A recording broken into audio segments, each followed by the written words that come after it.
El presidente Trump, el secretario de Guerra Hegseth, el presidente del Estado Mayor Conjunto Dan Kane, el senador Lindsey Graham y toda una serie de otras personas están saliendo a decir que nuestro bloqueo contra Irán funciona de maravilla, que esta guerra nos favorece y que todo se va a reabrir en el corto plazo gracias a todo nuestro poder. No puedo atribuirme lo que voy a decir, pero van a ver que esto es un festín de estupideces, como nuestro invitado de hoy me advirtió justo antes de salir al aire. No se me ocurre una mejor forma de decirlo. Larry Johnson, exanalista de la Agencia Central de Inteligencia. Larry, uno de nuestros invitados favoritos, quizá el favorito. Bienvenido de nuevo al programa. Gracias, hermano. Sabes, eres mi compañero favorito para ir a la barbacoa coreana. Lo aprecio. Bueno, vamos directo al grano. Es pura locura, una desconexión total de la realidad, pero es importante que la gente vea en qué situación estamos. Esta mañana, por si alguien se lo perdió, hubo otra conferencia de prensa con el secretario Hegseth y el presidente, el general Kane, explicándonos sobre esta nueva, ¿cómo se llama?, Operación Libertad o Proyecto Libertad para abrir el estrecho de Hormuz. Hablaremos más de eso en un momento. El propio presidente Trump también dijo que esto está funcionando de maravilla. De hecho, hace aproximadamente una hora desde el despacho Oval dijo: El bloqueo ha sido increíble. Es como una pieza de acero. Nadie va a desafiar el bloqueo. Y creo que está funcionando muy bien. Ya veremos, puedo decir esto. Irán quiere hacer un trato. Lo que no me gusta de Irán es que me hablan con tanto respeto. Y luego salen en la televisión. Dicen, no hablamos con el presidente. No lo hicimos. Yo acabo de hablar no hablamos con el presidente. Así que, juegan. Pero déjenme decirles, quieren hacer un trato. ¿Y quién no querría? Cuando su ejército haya desaparecido por completo, podríamos hacerles cualquier cosa. ¿Quién no? Puedo preguntar, Larry, si su ejército está totalmente desaparecido, ¿por qué estamos imponiendo un bloqueo? ¿Por qué siquiera hablamos de esto? Deberíamos poder entrar en Teherán y colocar una bandera estadounidense. ¿Cómo es eso posible? Sí, no solo deberíamos haber tenido un festín de estupideces, sino también un festín de mentiras. Mentiras estúpidas. Mira, Estados Unidos tiene un número limitado de barcos. Tenemos 3 grupos de ataque con portaaviones. Según tengo entendido, cada grupo de ataque lleva como máximo 4 o 5 destructores o cruceros. Hagamos las cuentas. 3 cruceros. Así que tienes 15 destructores y cruceros. Puede haber un par de destructores adicionales. Luego, cada una de las unidades expedicionarias de la Marina lleva lo que parece ser también un portaaviones. Y además tienen 2 buques adicionales. Así que, si contamos todos esos barcos destinados a la defensa, para los portaaviones y las principales naves de las unidades expedicionarias, si los separas para hacer un bloqueo, eso significa que podrías capturar hasta 17 barcos iraníes, porque un destructor no puede detener 2 petroleros que estén a 20 millas de distancia al mismo tiempo. Hágase la pregunta: ¿cuántos buques iraníes han salido del Golfo Pérsico, del estrecho de Hormuz, desde el 15 de abril, cuando se impuso este bloqueo? Ese número sería de 150 buques.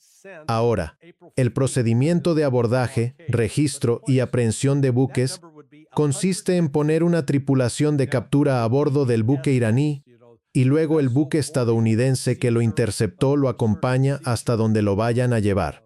No soy muy bueno en matemáticas, pero puedo calcular que si tenemos 17, pueden capturar 17 de esos 150. Eso significa que al menos 133 buques lograron pasar, al menos. Pero eso significa que si usamos los 17, hemos dejado completamente desprovistos a nuestros grupos de ataque de portaaviones de su defensa aérea. Ahora, que alguien me explique cómo esto es un muro de acero, porque los buques estadounidenses se mantienen a 200 millas de la costa. Saben que si se acercan por dentro de ese límite de 200 millas, serán atacados con drones, misiles de crucero y misiles balísticos de corto alcance que Irán tiene en abundancia. Y por eso Estados Unidos no está, entre comillas, navegando allí para hacer esto. Y los buques iraníes, cuando salen, no navegan hasta ese límite de 200 millas.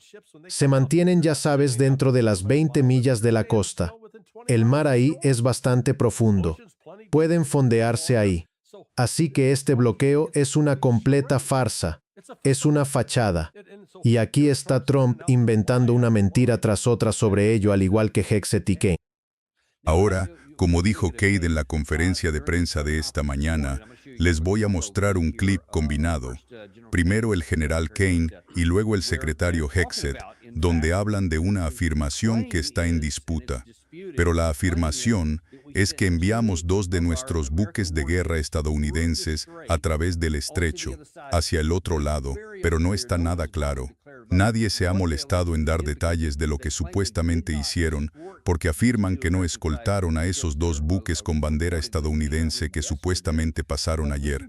Pero escucha lo que dice Kane cuando habla de cuántos buques estadounidenses han sido al menos atacados. Han atacado a fuerzas estadounidenses más de 10 veces, todas por debajo del umbral para reiniciar operaciones de combate a gran escala en este momento. ¿Cuál es ese umbral?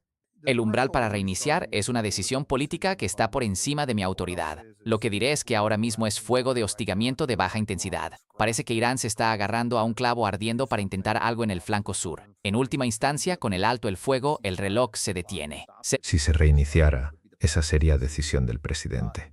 Esa opción siempre está ahí, y Irán lo sabe, y por eso sus decisiones en el proyecto Libertad son importantes. El presidente conserva la oportunidad y las capacidades, más capacidades de las que teníamos al inicio de esto, para reiniciar operaciones de combate a gran escala si fuera necesario. Si Irán no está dispuesto a cumplir su parte del trato o a cerrar un acuerdo, entonces el Departamento de Guerra está preparado, cargado y listo para actuar. Esperamos que no ocurra. Ahora, veamos esas cosas en secuencia. En primer lugar, siempre he entendido que si realmente navegáramos buques por el estrecho sería como entrar en una galería de tiro y que podrían derribarlos. Pero lo que se ha informado al menos, y hombre, es difícil creer cualquier cosa que se informe, aparentemente fueron, creo, 2 misiles de crucero y quizá un dron los que se dispararon contra uno de los buques. Sí, y dio la vuelta. Y supuestamente salió del estrecho. Pero no puedo descartar que en realidad los iraníes podrían haber dejado pasar a 2. Porque si los dejan pasar, luego los tienen atrapados. Quiero decir, ¿a dónde van a ir? Ahora tendrán que atravesar un campo de fuego si quieren salir. Los han acorralado dentro del Golfo Pérsico. No pueden hacer mucho. Así que esa es una forma de sacarlos del juego. Pero puedes insistir, porque no han respondido a esta pregunta. Y desafortunadamente por la nueva prensa en el Pentágono solo tienen a estos periodistas franceses que nunca hacen preguntas difíciles, o al menos uno lo hizo hoy, pero lo callaron. Fue bastante curioso y hasta gracioso de ver, pero nadie más hizo una pregunta incómoda. ¿Por qué mandaríamos 2 barcos solos por el estrecho de Hormuz? ¿Qué ventaja militar nos aportaría? Ninguna. Pero es básicamente una forma, sabes, de cuidar las apariencias. Es una forma de decir, mira, podemos atravesarlo. Y de nuevo, me imagino a los iraníes diciendo, dejad que entre. Así sabremos dónde está.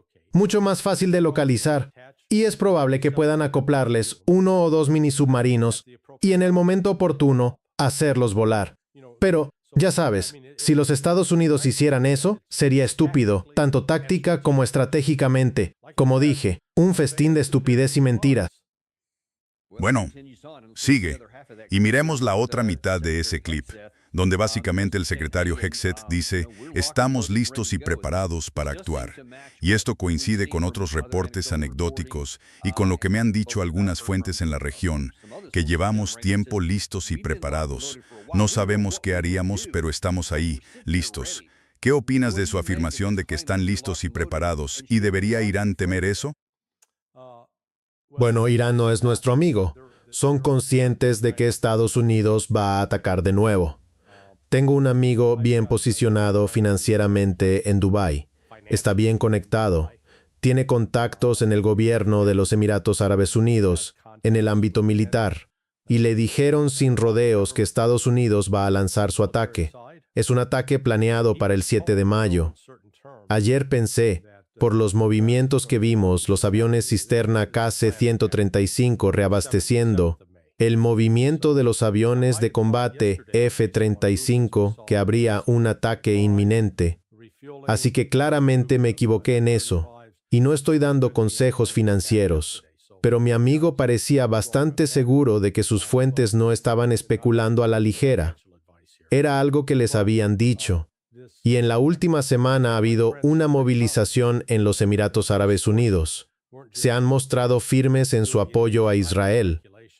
Israel desplegó una cúpula de hierro con operarios y supuestamente estaba activa, pero no pudo interceptar los misiles o drones que impactaron en Fujairah, el puerto petrolero que está en el Golfo de Omán.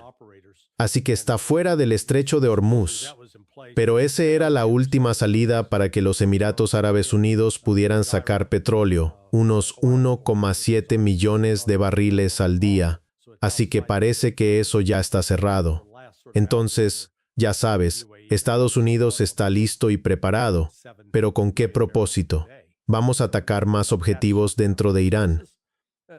Y si atacamos infraestructuras, si atacamos el petróleo, si atacamos centros de poder, Irán ya lo ha dejado claro. Nos tienen en su mira. Ya tienen las coordenadas de los objetivos. ¿Saben cuáles son los objetivos? Van a golpear lo que quede de las bases de Estados Unidos en los estados del Golfo, incluyendo en Arabia Saudita, y la base de Al-Dhafra, justo al sur de Dubái o de Abu Dhabi. Creo que eso va a quedar destruido. Y también hay varios activos aéreos de Estados Unidos allí. Israel va a recibir un golpe muy fuerte. Así que para este fin de semana, creo que podríamos volver a una guerra a gran escala, que será en realidad peor que lo que experimentábamos antes de la declaración del alto el fuego del 15 de abril. Sí. Bueno, dijeron en la conferencia de prensa esta mañana que tenemos más poder de combate en la región que al inicio de la guerra. Así que eso parece validar que, en todo caso, es una posibilidad. Pero miremos esto del Proyecto Libertad, porque uno se pregunta si no será solo una fachada. Porque aquí está el mapa que mostraron. Esto, en verde en la zona, pueden ver que es la parte sur de la que habló el general Camo. Aquí es donde autorizamos a los barcos a pasar por las dos líneas rojas en el centro. Eso solía ser el corredor principal de tráfico, pero básicamente lo han cerrado por supuestas minas, y luego la zona azul al norte, por la que Irán ha permitido pasar barcos cuando siguen las reglas que establecieron, etc. Pero miras The New York Times esta mañana, y, aparte de esos dos que supuestamente pasaron ayer, hoy no ha entrado nada. En ningún sitio ha pasado nada. Entonces, ¿qué podemos sacar de toda esta fachada? ¿No es más que una pantomima para esperar hasta el día 7? Sí, no. Si nada más, se trata de crear una narrativa que justifique que Estados Unidos renueve el ataque, pero renovado bajo otro nombre para así evitar el requisito de la Ley de Poderes de Guerra, que les obligó a volver al Congreso el viernes pasado para decir, denos autorización para continuar o tenemos que retirarnos. O sea, esto es solo Trump y los suyos jugando a hacer teatro. Lo que todos deben entender es que la única manera de abrir el estrecho de Hormuz al tráfico comercial normal es mediante negociaciones diplomáticas, porque no existe una opción militar viable que lo pueda abrir.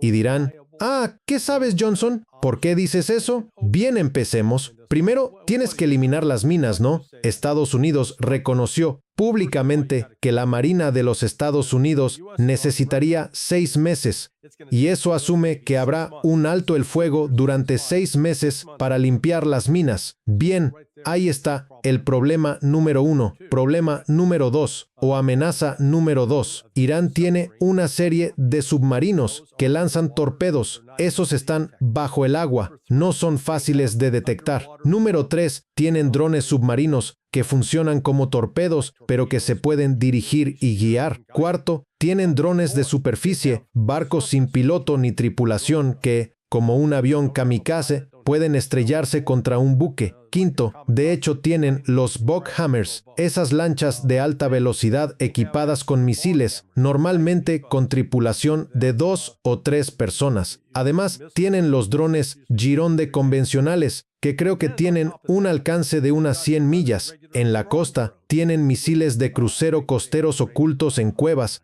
así que son muy difíciles de localizar y mucho menos de destruir, y además cuentan con misiles balísticos de alcance intermedio y corto. Ese paquete completo para abrir el estrecho de Hormuz significa que hay que eliminar todas esas amenazas. De lo contrario, las compañías de seguros dirán, podríamos ser alcanzados por un misil balístico de corto alcance. Hasta que elimines esas amenazas, el estrecho de Hormuz no estará abierto al tráfico normal. Esa es la realidad. La gente tiene que entenderlo. Para mí es un concepto tan simple, pero la gente actúa como si estuvieran intentando aprender cálculo mientras hablan árabe.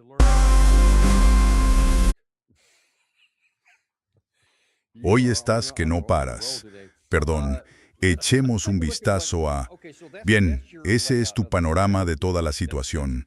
Eso es lo que ocurre con este proyecto Libertad, lo que hará falta para abrirlo y hacia dónde podría ir esto ya para este fin de semana. Veamos qué dicen otros analistas en los medios principales y ver si alguno se acerca más a lo que realmente podemos prever. Primero, empecemos con un ex Navy SEAL bastante confiado sobre hacia dónde deberíamos ir ahora. Te garantizo que están sacando sus lanchas mosca, ya sabes, con armas. Probablemente están obligando a su gente a entrar en el estrecho en esas pequeñas lanchas. ¿No quieren estar en esas? No. Y, ya sabes, súmalo a lo que Scott Bassett ha hecho con su asfixia económica. Acaba de informar que ya no les están pagando a sus soldados. Te digo, una cosa es gritar muerte a Estados Unidos cuando te están pagando y puedes mantener a tu familia. Pero cuando eso se acaba, la lealtad desaparece. Están perdiendo el control de su régimen, algo que ni siquiera pensábamos posible hasta este punto. Pero esto es algo hermoso. Esto es una conclusión inevitable. El presidente solo necesita tiempo, y los demócratas están del lado equivocado de la historia en esto. ¿Por qué estamos metiendo a los demócratas en esto? ¿Qué tienen que ver con lo que pasa en el Golfo? No lo sé. Lo hablaremos aparte, pero quiero centrarme. Dijo varias cosas allí. Quiero enfocarme en lo que está diciendo, porque creo que es importante. Afirma que el ejército iraní está motivado por el dinero, y si no puedes pagarles, se están yendo. ¿Qué opinas? Mira las manifestaciones que siguen ocurriendo cada noche, no solo en las calles de Teherán, sino en las de las principales ciudades de Irán. Gente saliendo a marchar en apoyo del gobierno. Eso es lo primero. La cúpula que dirige el gobierno iraní, el cuerpo de la Guardia Revolucionaria Islámica, los servicios de inteligencia militar, todos son veteranos de la guerra de 1980 a 1988 con Irak, en la que Irán sufrió unos 200.000 muertos en combate, al menos 200.000 soldados muertos y entre 60 y 70.000 civiles muertos. Compárenlo con lo que sufrimos en Vietnam. Es decir, esa guerra duró la mitad del tiempo que la nuestra en Vietnam, y ellos sufrieron aproximadamente 4 veces las bajas que nosotros tuvimos. Eso les dejó una huella duradera. Estas personas no se mueven por dinero. Les mueve la convicción de que su causa es justa. Es algo que no tenemos en cuenta. Cuando oigo a este ex Navy SEAL, entre comillas Bassett, me recuerda que este señor probablemente ni siquiera sabe llevar sus propias cuentas. Porque si citas a Scott Bassett por, entre comillas, estrangular la economía iraní, recordemos que Irán sigue teniendo una frontera abierta con Rusia. Se llama el Mar Caspio. Además, conserva una frontera abierta con Turkmenistán. Tiene una frontera abierta con Pakistán. Pakistán acaba de anunciar que ha abierto 6 rutas terrestres de transporte que llevan suministros a Irán, y que Irán, del mismo modo, ha podido exportar su petróleo pese a las sanciones y las amenazas. Bassett intentó amenazar a China diciendo, si procesan y refinan ese petróleo, imponemos sanciones. ¿Y qué dijo China ayer? El gobierno chino básicamente le dijo a Estados Unidos que se lo metan por el culo. Dijeron, no, no vamos a hacerles caso. Ustedes tienen esas refinerías y demás. Ignoren a Estados Unidos. No les hagan caso. Ya no son relevantes. ¿Y Rusia? ¿Qué está haciendo Rusia? Dicen, oye, ¿quieres comprar nuestro petróleo? Perfecto. Vas a pagarlo con yuanes chinos, no con dólares. Así que la idea de Bassett de que está estrangulando la economía iraní es delirante. Es justo lo contrario. Lo que ha hecho es solidificar los lazos con Rusia y China y las rutas terrestres para reabastecer a Irán, así como para que Irán exporte, están totalmente abiertas. Estados Unidos no puede bloquear esas rutas en absoluto. Diablos, ni siquiera podemos bloquear el estrecho. Así es. Y pasando a eso, a otro analista militar muy conocido y profundamente respetado en Estados Unidos. Antes que nada, como recordatorio rápido, este es el mapa de relieve de Irán, y por eso no hay manera de que alguna vez intentemos invadir el país por tierra. No podríamos atravesar esas múltiples cadenas montañosas en el lado occidental, así que eso es obvio. Y por eso se ha aceptado eso. Pero este increíble analista militar del que quizá hayan oído hablar es un senador llamado Lindsey Graham. Él tiene otra idea. Usemos otro tipo de soldados sobre el terreno. Si yo fuera el presidente Donald Trump y fuera Israel, llenaría al pueblo iraní de armas para que salieran a las calles armados y cambiaran el curso de la batalla dentro de Irán. No necesitamos tropas estadounidenses sobre el terreno. Tenemos millones de personas sobre el terreno en Irán, solo que no tienen armas. Démosles las armas para que se levanten como nosotros lo hicimos y derroquen este régimen. Una solución basada en la segunda enmienda, creo, ayudaría mucho a poner fin a esta guerra. Eso es, recurramos a la segunda enmienda. Nos encantaría esa parte de la Constitución. Ignoramos la parte sobre la separación de poderes, pero eso queda para otro día. Pero, hombre, ¿cuánto nos encanta la segunda enmienda? Vamos a dársela a los iraníes, eso va a cambiar. Uno de los mejores indicadores que tenemos son esos videos hechos con Lego que han salido. Los chicos que los producen en Irán en realidad formaban parte de la oposición. Antes de que empezara esta guerra, hacían esos videos sobre el gobierno iraní, ¿de acuerdo? Pero el gobierno iraní no los metió en prisión ni los mató. Pero ahora estos tipos dicen, mira, aunque estuvimos en desacuerdo con la República Islámica como gobierno, por Dios, ahora apoyamos a nuestro gobierno y se han convertido en la herramienta de propaganda más efectiva del mundo. De hecho, diría sin duda que a lo largo de la historia nunca hemos visto una operación de información tan poderosa y tan efectiva. Quiero decir, estos chicos son increíbles. Tienen entre 18 y 25 años, más o menos. Realmente impresionante lo que han hecho. Y es solo, pero es un recordatorio de que estos son los tipos que ya saben. Lindsey Graham piensa que supuestamente vamos a levantarnos con armas en las manos y enfrentarnos al ayatolá. O sea, ahora mismo. Lo que los estadounidenses no llegan a entender es que por primera vez en la historia de Irán hay un liderazgo gubernamental, tanto político como militar y legislativo. Todos esos líderes son contemporáneos. Todos lucharon en la guerra de 1980 a 1988. Todos son veteranos de combate, no eran simples burócratas. Y como veteranos de combate, como saben,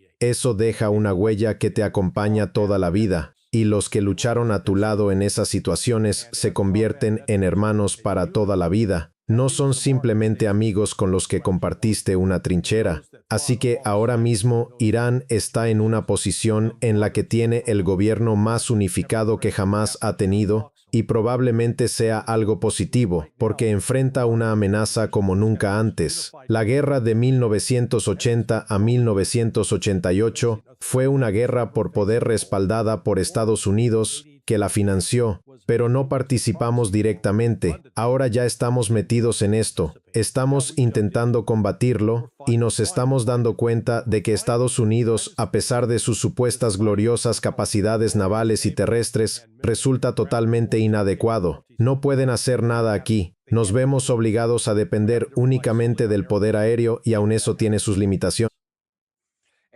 ¿Y qué hay de la posibilidad de que, si simplemente les damos armas, esos tipos que se fueron, algunos quizá ahora hacen películas de Lego, otros todavía se oponen, ya sabes, y están aplaudiendo y cosas así, y esa posibilidad, ¿existe alguna posibilidad de que si logramos introducir grandes cantidades de armas, y eso es un gran sí, eso pueda provocar una quinta columna desde dentro? Sí, si tienes una perrera llena de perros hambrientos, hasta un perrito caliente tendría más posibilidades de sobrevivir que ese plan de Lindsey Graham. No, no hay ninguna posibilidad. Y déjame hacerte una pregunta relacionada, porque hay otro concepto que podría aplicarse aquí. En caso de que fueras una de esas personas en Irán que están en contra del régimen y secretamente contentas de ver todo esto, esperando que quizá el régimen caiga y surja algo nuevo, si actuases al respecto, no creo que solo tengas que preocuparte por el cuerpo de guardianes de la Revolución Islámica o el Basik, sino millones de otros iraníes que te considerarían uno de los mayores traidores que han existido por literalmente tomar las armas por Israel y por Estados Unidos contra el Estado de Irán. ¿Cómo lo ves? El punto que planteas es que el apoyo al gobierno en Irán supera con creces el 80%. Ahora, compáralo con cuando estalló la Revolución Americana. El apoyo a la Revolución Americana aquí en las colonias era de alrededor del 40%. Otro 20% no se preocupaba ni por una ni por otra, y el resto, el 40% restante, quería mantenerse con Inglaterra. La Revolución Americana, en todo caso, no fue un levantamiento ampliamente popular. Fue un levantamiento de un grupo de personas con una idea particular, expulsar a los británicos, y lo lograron. Pero eso no es lo que tenemos aquí. Lo que tenemos aquí en Irán es que se ha generado unidad en un país que tenía cierta división.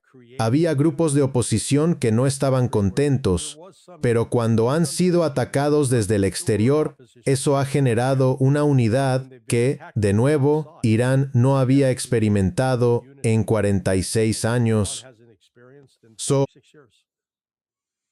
Sí, no nos ayuda. Pasemos a otro de los expertos que tiene un historial excelente de aciertos, el hermano Jack Keane, que va a decir que, bueno, todo este asunto del Proyecto Libertad, como quiera que se llame en el Estrecho de Hormuz, quizá esté bien, pero creo que probablemente estemos tendiendo a que se reanuden las acciones militares. Hay dos cosas que probablemente nos obligan a volver a operaciones de combate además de esta misión prioritaria. Disparos contra buques de guerra de Estados Unidos, eso ha ocurrido, y también disparos contra nuestros aliados y socios en la región, nuestras bases estadounidenses, y eso también ha sucedido. Así que es probable que volvamos a operaciones de combate, pero la prioridad será abrir el Estrecho de Hormuz y que el tráfico vuelva a fluir. Y la cantidad de recursos que tenemos implicados en esto es realmente bastante significativa. Bien, así que los recursos son bastante significativos. Está bien, los recursos no lograron abrir el Estrecho de Hormuz. Bueno, yo diría que no lo abrió la primera vez. Estaba abierto la primera vez, y eso provocó que se cerrara. Incluso si volvemos a ello, y él hará otro comentario al respecto en un momento, digamos por argumentar que eso sucede, e Israel se une, y tenemos toda esa batalla, una operación dual para volver a entrar en Irán.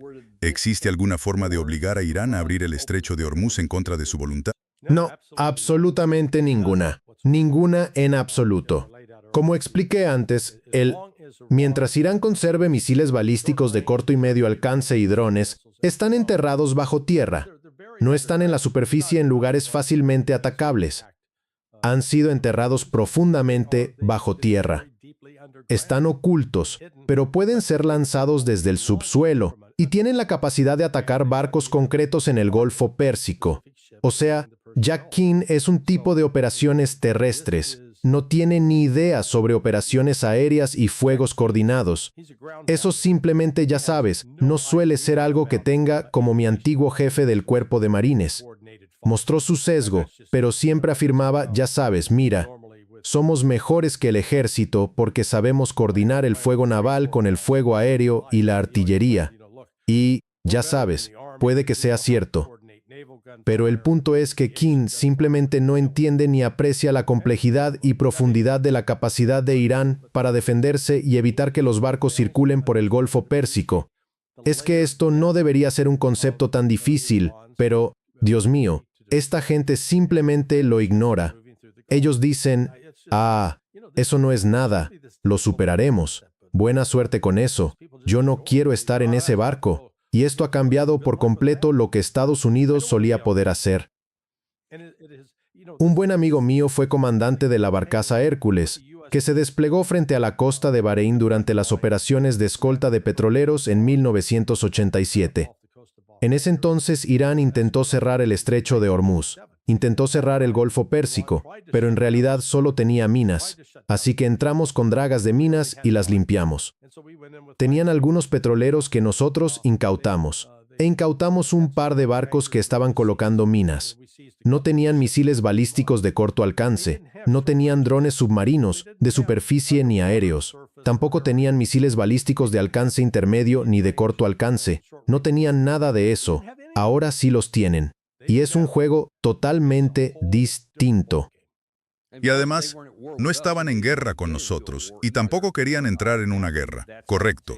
Ahora bien, eso también queda fuera de discusión. Mira, déjame hacerte una pregunta algo más inquietante, según la respuesta que puedas dar.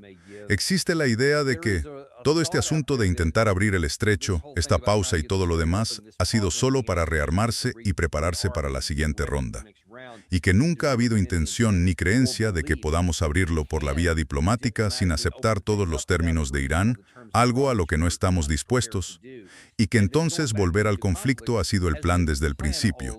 Y si eso ocurre en 7 días o en cualquier otro momento, quién sabe, pero cuando escuchas a Jack King hablar aquí, no parece estar en esa misma entrevista en otro momento, no parece que diga, bueno, puede que tengamos que hacer esto. Suena más a que está ansioso por hacerlo.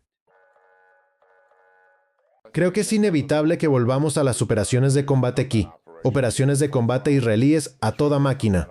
Ellos no están involucrados en el estrecho de Hormuz. Nosotros sí. La prioridad para nosotros seguirá siendo abrir el estrecho de Hormuz. Probablemente podamos realizar algunos ataques selectivos contra objetivos muy críticos mientras Irán siga violando el alto el fuego. No violamos un alto el fuego. Lo único que hicimos fue mover barcos por el estrecho de Hormuz y estábamos en una postura completamente defensiva. ¿Alguien cree eso? No fue nuestra culpa, estábamos en una posición defensiva. Ellos tienen toda la culpa de esto, así que es inevitable. Tendremos que volver al conflicto. ¿Qué dices? El Alzheimer es una enfermedad terrible. Da mucha pena ver cómo a Jaquín se le va la memoria así. La memoria a corto plazo se le ha ido. Venga ya, hace apenas, ya sabes, 60, ¿cuántos son ahora? 66 días que empezó esta guerra, y como una guerra elegida por los Estados Unidos. Y a pesar de todas las afirmaciones iniciales de que iba a ser una victoria rápida y contundente, de que Irán se iba a derrumbar, aquí está Irán todavía en pie. Y, bueno, ayer empezaron a lanzar ataques preventivos contra los Emiratos Árabes Unidos por Raja, el puerto petrolero que está en el Golfo de Omán. Así que eso está fuera del estrecho de Hormuz, no se ve afectado por él. Pero lo que sí tiene es una capacidad limitada. Puede sacar 1,7 millones de barriles de petróleo al día, lo que les alcanzará para mantenérselas con cigarros y caviar. Tendrán algo de ingresos para los Emiratos, pero no mucho. Y Irán, al cerrarlo esencialmente ayer, está enviando un mensaje. Va a dejar a los Emiratos sin la capacidad de sobrevivir en función de su nueva alianza con Israel y con los Estados Unidos. Y esto remite a todo el asunto de Jeffrey Epstein, porque el líder de los Emiratos está directamente implicado en la violación de chicas menores de edad e incluso en torturas. Estaba pidiendo videos de tortura. Ese tipo es un hijo de puta enfermo, y sin embargo ahora ha decidido alinearse con Israel. Te garantizo que alguno del material de Epstein está ayudando a que eso ocurra.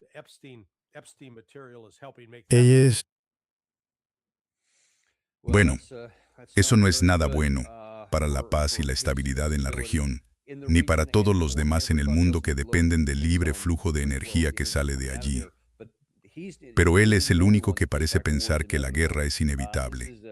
Esta es una cuenta que dice haber transmitido lo que ha dicho Ghalibaf, el negociador principal, y también el presidente de su parlamento.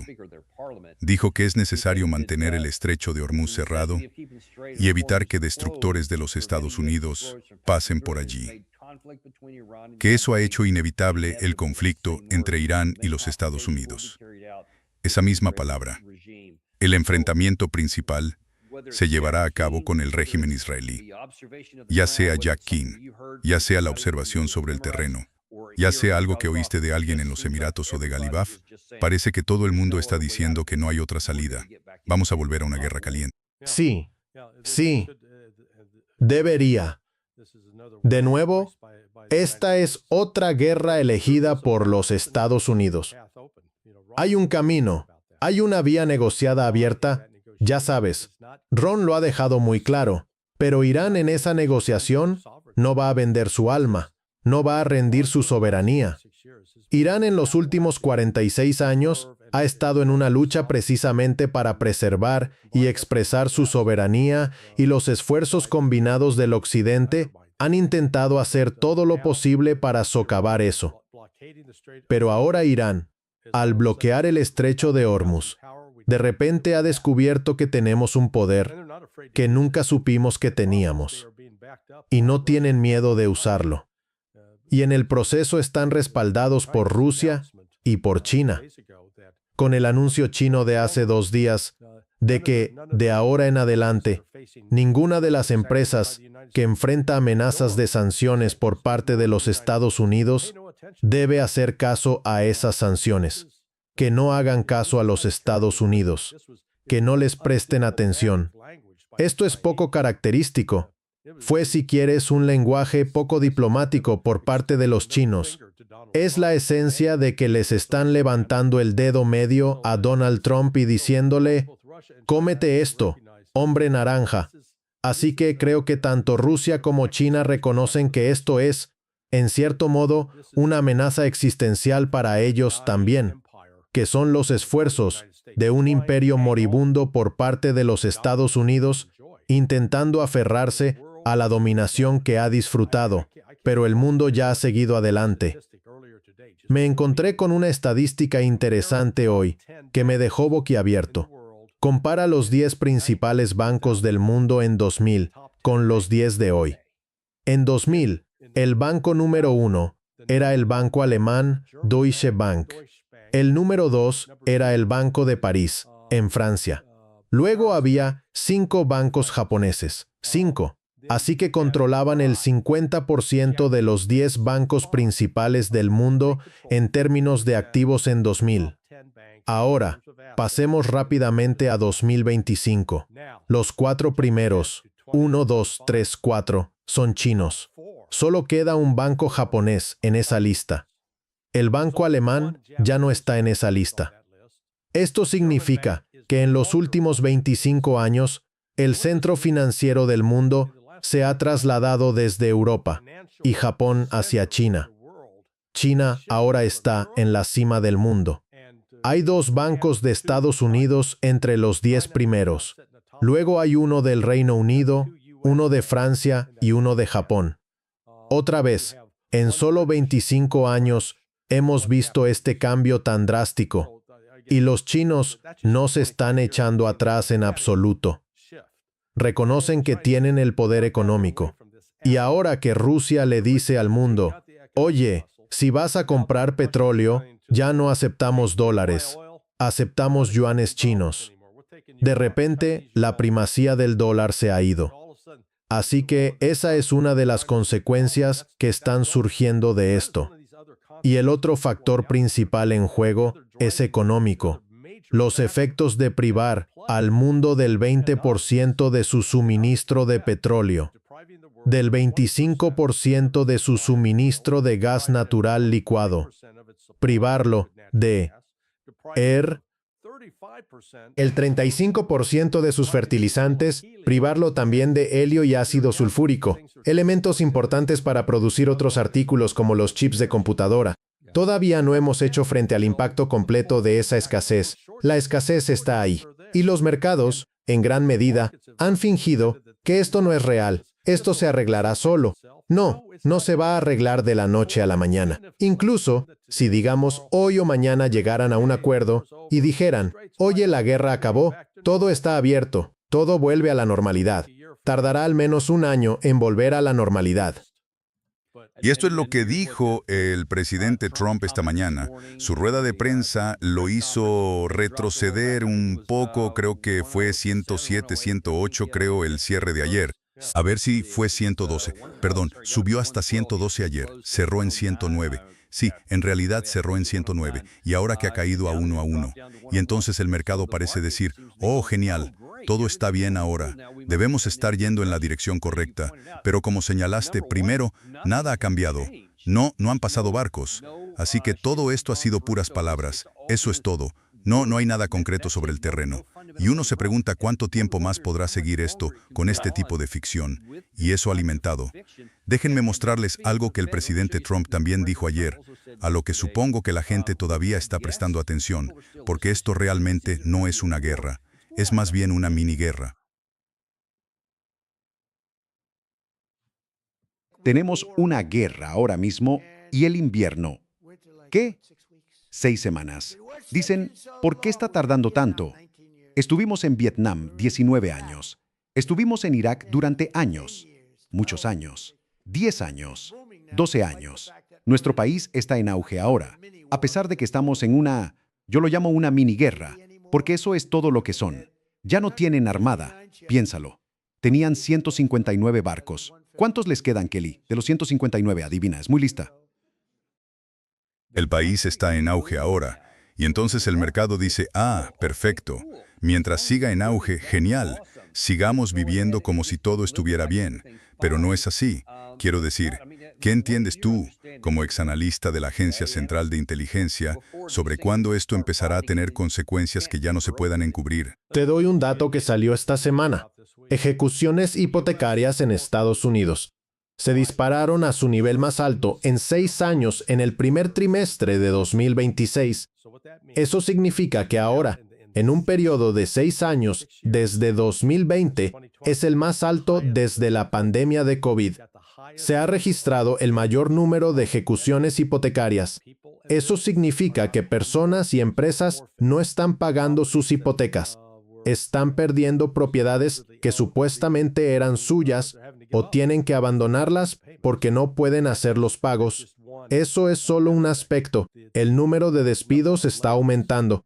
Así que la economía de Estados Unidos está lejos de ser sólida y saludable. Es justo lo contrario. Y mira esto, son las existencias de gasolina. Y ya está, incluso ahora, en casi el punto más bajo de la historia, en una década, y las tendencias que ves ahí van a seguir bajando cuando entremos en la temporada de conducción aquí en Estados Unidos. Va a seguir desplomándose y no se puede cubrir eso con parches. Bueno, sí, todos los que están viendo esto en Estados Unidos saben que durante las primeras 3 semanas de esta guerra el precio de la gasolina estuvo subiendo lentamente. Y luego se estancó y el precio empezó a bajar. ¿Por qué bajó? Porque estaban recurriendo a la reserva estratégica de petróleo, extrayéndola. Intentaban hacer todo lo posible para estabilizar el precio, que es una de las razones por las que Scott Bessent insistía. Oh, ¿recuerdan esas sanciones que tenemos contra Irán y Rusia? No, les permitiremos vender su petróleo porque necesitamos el petróleo y el suministro mundial. Bueno, ahora esa reserva estratégica de petróleo está básicamente agotada. No nos queda suficiente para influir en el precio del petróleo. Y por eso, no sé en Virginia, pero aquí en Florida, en la última semana, el precio del petróleo, el precio de la gasolina subió 43 centavos. Pasó de $3,057 a $4 ayer. Y me imagino que hoy habrá subido otros 2 o 3 centavos. Sí, y aunque el precio del barril de petróleo baje de alguna manera, los precios de la gasolina no siguen el ritmo, porque creo que se basan más en la cantidad física disponible y están observando muchas de estas cosas. Mira, con el tiempo que nos queda, quiero cambiar un poco de tema, porque hay otra cosa que podría Venir por ahí en esa otra guerra de la que hablábamos todo el tiempo, la guerra entre Rusia y Ucrania, y que podría coincidir temporalmente con lo que tú comentas, esta podría volver a estallar. Primero te muestro esto, Volodymyr Zelensky dijo que los drones ucranianos podrían apuntar al desfile de Moscú del 9 de mayo. Putin llamó a Trump la semana pasada y dijo, oye, hagamos un alto el fuego durante el desfile del 9 de mayo, creo que era del 7 al 9 si no me equivoco. Y Zelensky responde, sí, ¿y qué tal esto? ¿Qué tal si arruinamos su desfile con unos drones? Eso no cayó bien del lado ruso porque, a ver si tengo el correcto aquí. Sí, están diciendo, oye, ¿y esto? Hemos tomado nota de la declaración del jefe del régimen de Kiev en Ereván, en la cumbre de la Comunidad Política Europea, en la que amenazó con atacar Moscú. Las Fuerzas Armadas de la Federación Rusa tomarán todas las medidas necesarias para garantizar la seguridad de los actos festivos. Rusia, pese a las oportunidades de que disponíamos, se abstuvo de tales acciones por razones humanitarias. Advertimos a la población civil de Kiev y a los empleados de las misiones diplomáticas extranjeras sobre la necesidad de abandonar la ciudad a tiempo. También ha habido, y no tengo un titular, cancelaciones o restricciones de vuelos alrededor del lugar desde donde los rusos dispararon por última vez el misil Oreshnik. Entonces es posible que, si Zelensky cumple su amenaza de interrumpir el desfile del 9 de mayo, ahora puedan alcanzar Kiev con un misil. Sí, están presionando a Putin para que deje de contenerse. La ofensiva rusa ha ido avanzando. Ha logrado avances significativos, especialmente en el norte, en lo que respecta a envolver la ciudad de Sumy. Una vez que las fuerzas rusas envuelvan e aíslan Sumy, estarán en posición de avanzar hacia Kiev. Eso es lo primero. El otro gran movimiento está en Donetsk. La última línea de defensa está anclada en Kramatorsk y Sloviansk. Están siendo atacadas desde el sur hacia el norte. Así que, una vez que eso quede resuelto, Irán ha quedado efectivamente neutralizado en términos de su capacidad militar para defender el resto del territorio al este del río Dnieper. Pero el Estado Mayor ruso está deseando, básicamente, dejar de contenerse para poder ocuparse de esto. Por cierto, esta es la zona de Sumy de la que estabas hablando. Exacto. Los rusos han estado logrando avances significativos allí, y desde allí el avance hacia Kiev es corto. Creo que después del día 9, tras la celebración del fin de la Gran Guerra Patria, veremos una dramática aceleración de la ofensiva rusa. Y aquí están Kramatorsk y Slaviansk. Para quien se pregunte dónde están, justo ahí. Y pueden ver que ha habido ganancias recientes por parte rusa. Siguen avanzando por lo que serían los flancos. Esta zona también cuenta con bastantes fortificaciones defensivas nuevas. ¿Puedes comentar un poco sobre eso? Porque ha habido mucho debate últimamente sobre la ofensiva rusa, y especialmente si miras la cantidad de territorio que tomaron en febrero y marzo, fue lo más bajo que ha estado en los últimos 2 años. De hecho fue, creo, un resultado neto negativo, apenas por debajo de eso. Así que pareció una gran paralización, y ahora se reactivó en abril. ¿A qué atribuyes esa paralización y hay alguna consecuencia mayor que deba considerarse positiva para Kiev? No, eso fue por el clima. Es la época en la que, al pasar del invierno a la primavera, el barro se vuelve un problema.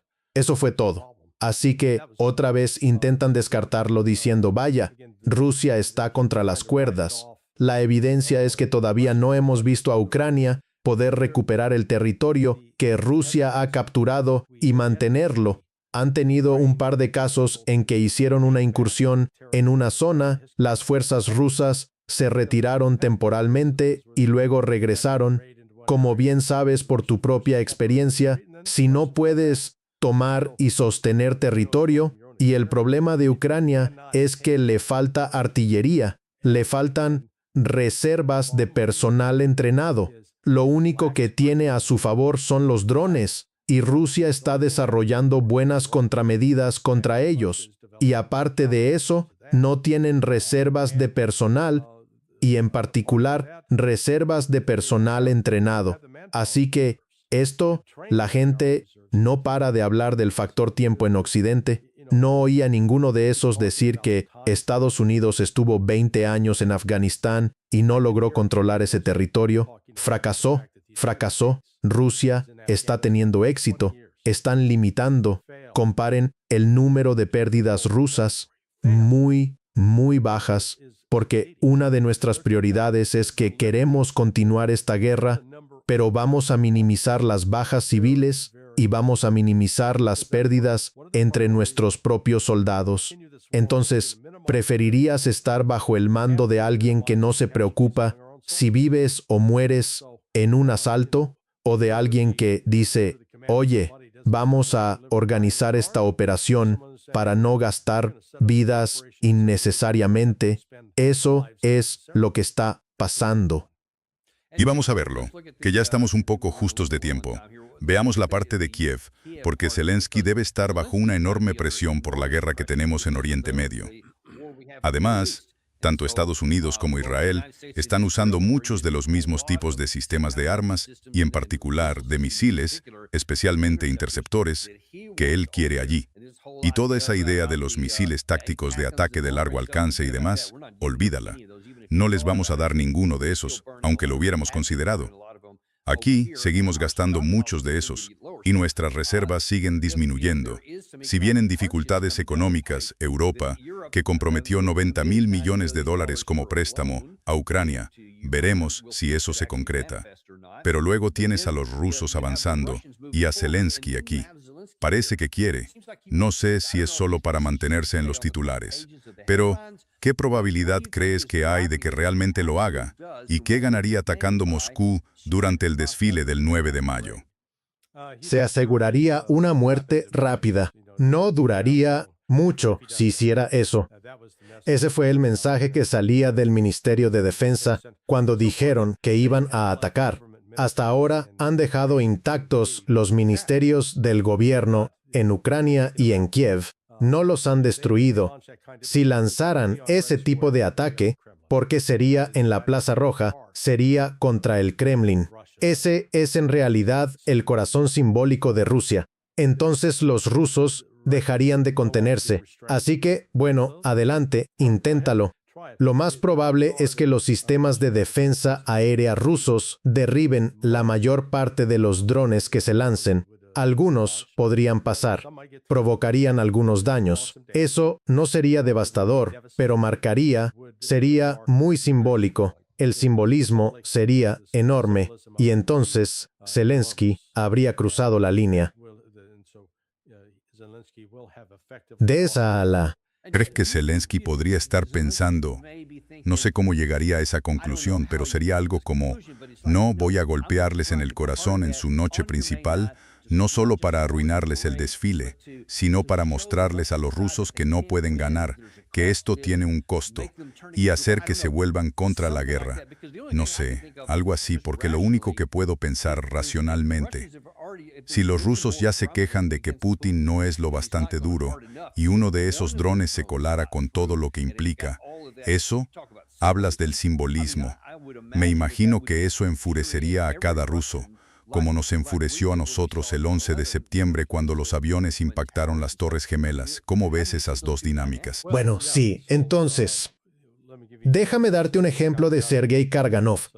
He tenido la suerte de conocerle y de entablar una relación con Sergei. Es un destacado filósofo político y politólogo. Y fue quien dijo, básicamente, que el futuro de Rusia está en Oriente, que ya no podemos alinearnos ni trabajar con Europa. Europa está muerta. Ya pasó. Recientemente ha hablado de usar armas nucleares contra Europa. Y no lo dice en un sentido teórico. Lo dice completamente en serio.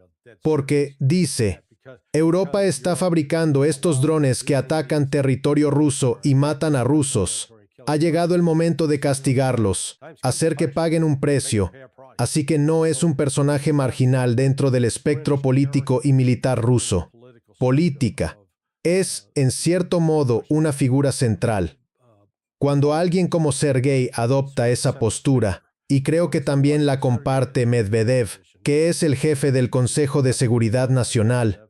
Putin ha intentado, por así decirlo, mantener tranquilos a los más belicosos. Y cualquiera de estos nuevos movimientos de Zelensky hará esa misión imposible. Y en ese momento, creo que Putin se echará atrás y dirá, sí, adelante, hazlo. Estamos entrando en un periodo en el que vemos una expansión dramática de la guerra con Irán y una posible expansión dramática de la guerra en Ucrania, lo que empujaría al mundo hacia la posibilidad de una guerra global. No le conviene a nadie. No, definitivamente no. Todo esto es malo. Y el mundo en general saldrá perdiendo, pase lo que pase. Pero mira, agradecemos mucho que nos hayas explicado todo esto y la excelente información que compartiste hoy. Y sin duda estaremos pendientes de la posible guerra entre Irán y Estados Unidos que podría estallar el día 7. Estaremos muy atentos. Y luego, el día 9, 2 días después, así que muchas cosas podrían ocurrir en poco tiempo. Y te agradecemos que nos lo hayas sacado a la luz.